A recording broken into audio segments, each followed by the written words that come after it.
You all hear that? What's that sound? The next zombie apocalypse is headed our way. Or the next pandemic. Or it could just be another natural disaster. So I'm going to give you 8 tips of emergency preparedness. And these are starter tips. You can get prepared right away. It doesn't take a whole lot to get you started on your way. It didn't take me a whole lot to get started on my journey, so let's dive into it. So the first thing is know what type of disaster to expect. That might sound like a dumb question, but you know, if you live in a region where it's prone to tornadoes, prone to hurricanes, any other natural disaster, earthquakes, then you'll know how to prepare accordingly. Where I live, in the region where I live, it gets pretty hot, so it's just important, in my case, maybe to have plenty of water, plenty of things to keep you hydrated, and to make sure that you stay safe in the heat. In other places, you also need to keep water. The rule of thumb is a gallon per day per person. So if you have 3 people, that's 6 gallons a day. So make sure you grab those items. Sign up for emergency alerts. Now, I'm not too big on, the government and everything, but it would be important to sign up for alerts like FEMA, Red Cross, or the National Oceanographic Association. Number 3, and I actually have one in my house and one in my car as well, and that is to pack a go or bug out bag.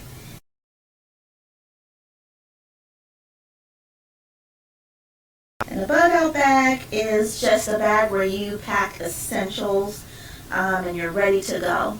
So I keep one in my car so that if I'm at work and I know I'm not going to be able to make it home, or if I have to go on foot, I have a backpack with a first aid kit, a light change of clothes depending on the season, water, and a couple of packages of snacks, things that I know that I'm going to need to make my way home, or if I can't get home, to kind of sustain me for a day or two.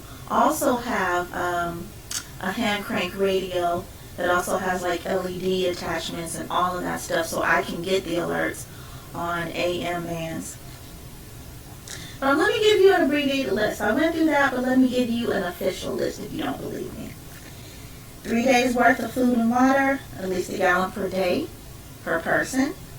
A battery powered or hand crank flashlight, radio, and extra batteries. I have that in my to-go bag, my bug out bag, at my house and also in my car. A first aid kit. This is wrench or pliers to turn off utilities, but if it's an emergency, I'm out, dog. I ain't worried about no utilities and nothing else. A manual can opener, like the old school metal ones. Gotta have one of those. Just in case you don't get, you have canned food that doesn't have the automatic like pop top or the little thing on the can to open it up. Regional maps. This is crucial because everybody is all on GPS. Well, you need to know how to get around if you don't have GPS. What if the network goes down? You need to be able to get around. So I have an atlas in one of my bags, and I also have national maps in my car, in my bug out bag in my car. The cell phone with chargers, inverter, or solar charger, I have one of those. And any type of personal sanitation, moist towelettes, any type of needs that you may have. Just if it's not the zombie apocalypse and you're not really, when you're not really concerned with hygiene, you won't need that. But if it's a natural disaster or something like that, or a pandemic, you want to make sure you have those items just to, stay fresh and comfortable. Number 4 is make an action plan. What is that? So when things get chaotic, you want to make sure that you know where your family members are. And that is deciding on a central place to meet. We've all decided to meet a location centrally located where everybody knows to get to, and they can get there fairly fast and quickly. This also includes maybe having a map and marking the spots near you or near your emergency kits or your family.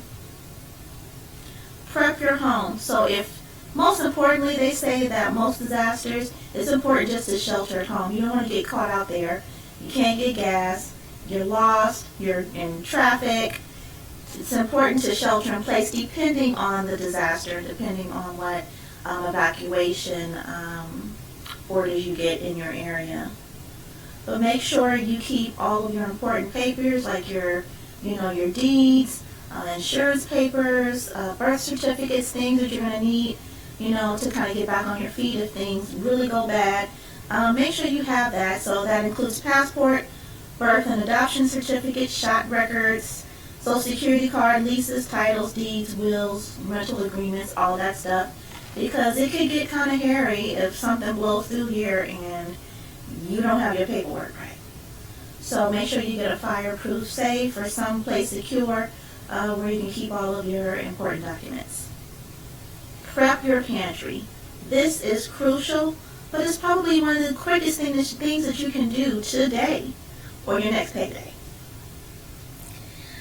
Stock your pantry with nutrient-dense and shelf-stable items. So let me give you a sample shopping list.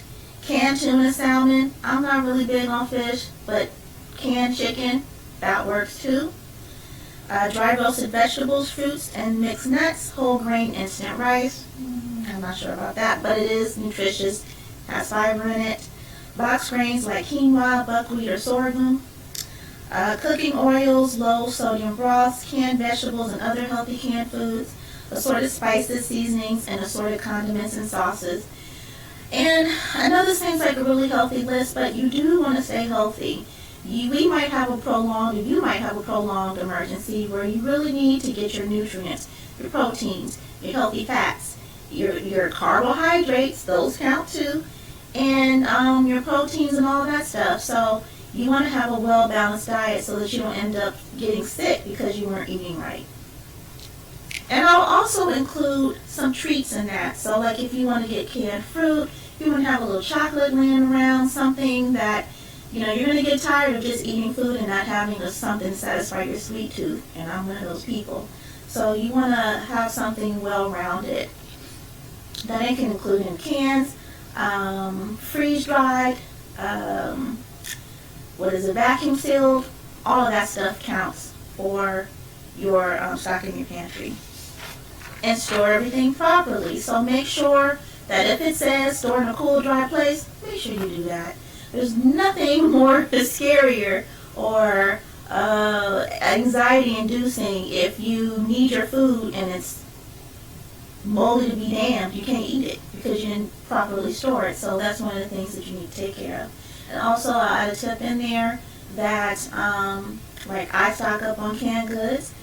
Make sure that you're checking your canned goods if they're 6 months out from expiring and okay, I need to stock up, re-up. Make sure you get rid of those items in a timely manner, like give them to a food bank so they don't go to waste. I've experienced that. I had to throw away 30 cans of canned goods because I had stuff from 2018. No bueno. And this 8th one is returning home safely. So if you did not have the opportunity or could not shelter in place, make sure you return home safely. And that means don't just run into your house and get electrocuted or something happens where, you didn't check the appliances. Because if you're like me, I'm not turning off any type of utilities or nothing like that. I'm outro. But if I had to come back and I didn't do that, it's important for me to check and make sure that before I come back into my home that everything is A-okay.